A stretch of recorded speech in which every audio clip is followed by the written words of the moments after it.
Hello everybody, welcome back to another video for Algebra 2, and today we're going to be talking about how to simplify integer radical expressions, specifically positive numbers, and that would just be whole numbers that we're going to be taking a look at. So one thing to note at the very beginning is when I use words like root or radical, what I'm referring to is a specific kind of symbol that you see appear over and over, and it's kind of like a little half box. And I have a few examples listed here, and many of you have probably seen the square root before, and that's the one that we're going to be talking about today. But there are also things that I'll be talking about today that you can apply to different kinds of radicals, and we're going to see that in a future video. So talking about square roots first, one of the most useful ways to start, I think, is to remember our list of perfect squares, and that's the different types of numbers that we can take a square root of and do so evenly. So for example, if I took the square root of 0, I'm asking myself what times what is 0, and in this case 0 times 0 is 0. The square root of 1 is 1, because 1 times itself equals 1.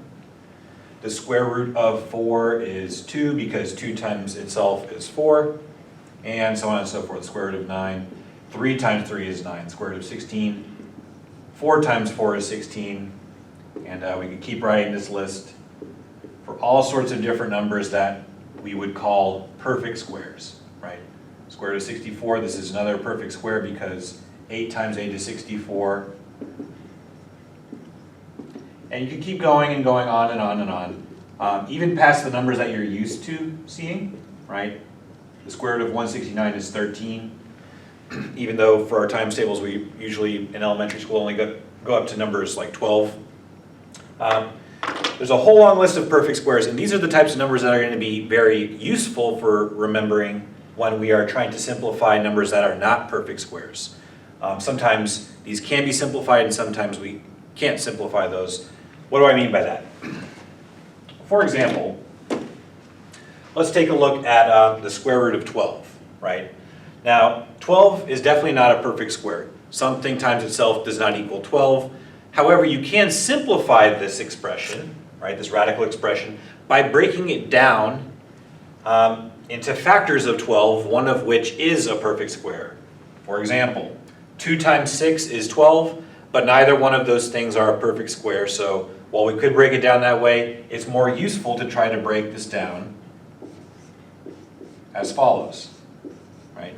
The square root of 12 is the same as the square root of 4 times the square root of 3. And why is that helpful? Because we know what the square root of 4 is, right? What times what is 4? 2 times 2 is 4. And in this case, because we cannot simplify the square root of 3 any further, this would be the way that we can simplify imperfect or non-perfect square roots, or square numbers. Now sometimes we can simplify imperfect squares, sometimes we cannot. So for example, if you tried to break down 11, you'll find that you can't really do that. 11 is actually a prime number, right? So that's really all you can do. And what does this end up doing? Well, it doesn't do much of anything actually. The square root of 1 is just 1, and the square root of 11 is itself. And 1 times 11 takes us right back to what we started with.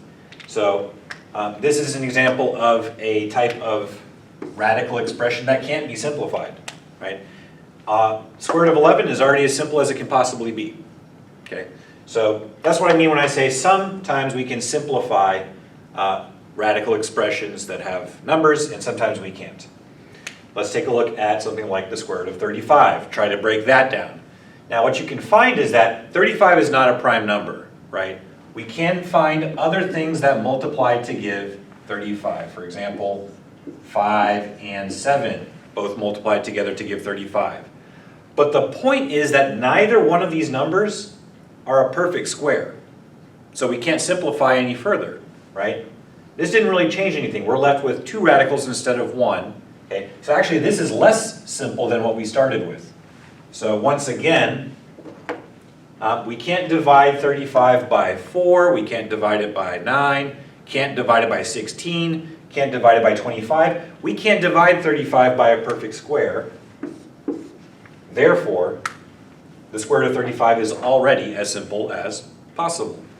So that's our goal. Our goal is to figure out, can we divide a number inside of our radical by a perfect square? Can we divide by 4? Can we divide by 9, by 16, 25, 36? All those numbers that we looked at towards the beginning of the video. If we can simplify that number. If we can't simplify it. Okay. So for example, the square root of 32. Can we divide that by a perfect square? And I'm going to pause and let you think about it, because yes, we can. And I'm curious as to which perfect square you're going to choose, because actually there's more than one. So if you pause and thought about it a bit, I've talked to students about this question, and they've given me a couple of different responses. The easiest response that will allow students to simplify more quickly is that you can divide 32 by 16. You know, some of you might have said 4, and you can divide 32 by 4, and 4 is a perfect square, but this will be quicker to simplify because the square root of 16 is 4. The square root of 2 stays the same, and this is as simple as our answer can possibly be. Now, for those of you who chose 4 as the number to divide 32 by, right? If we wanted to break this up a little bit differently, okay, you could have done so by separating the square root of 4 and the square root of 8, and we know that the square root of 4 is 2, right? However, 2 square roots of 8 is not as simple as we could possibly write this problem. How come? Because we can actually break down the square root of 8 even further, right? How can we break down this square root of 8? Well, we can do that by saying 8 equals 4 times 2. And the reason we want to do that is because the square root of 4, once again, will give us another 2 we can use to simplify, right? 2, square root of 4 is another 2, and then that square root of 2 at the end. 2 times 2 is going to take us back to this original problem. What this goes to show, though, is that you want to break down your number as much as possible, right? If you can divide by more than one perfect square, try and choose the larger one at the very beginning, like I did at the beginning here. I chose 16. 16 is a larger perfect square than 4. But if you end up choosing something like 4, okay, it's not necessarily wrong as long as you keep trying to break down or simplify the problem if you can. So knowing that you can break down that square root of 8 a little bit further, do so. You will eventually get to the same answer, right? 2 times 2 at the end is 4, and the square root of 2 can't be simplified. So it does take you to the same answer. Just don't leave your response or your final answer as 2 times the square root of 8. That would not be correct. So be careful for that. One final response is a number that's a little bit larger, but the principle is the same. Try to divide 98 by a lot of different perfect squares. I usually try to run my list backwards, right? I know my list of perfect squares, and the closest perfect square to 98 is 81, right? That's less than 98, but I can't divide 98 by 81 evenly, so that doesn't work. The next lowest one would be 64. I can't divide 98 by 64. The next lowest number down would be 49, and I can divide that by 49. Okay. I can break down this this radical at the beginning. I can break that down by looking at those two factors, one of which is a perfect square. And because it's a pretty large perfect square, I'm not going to have anything else to have to break down after this, right? The square root of 49, 7, square root of 2 stays the same.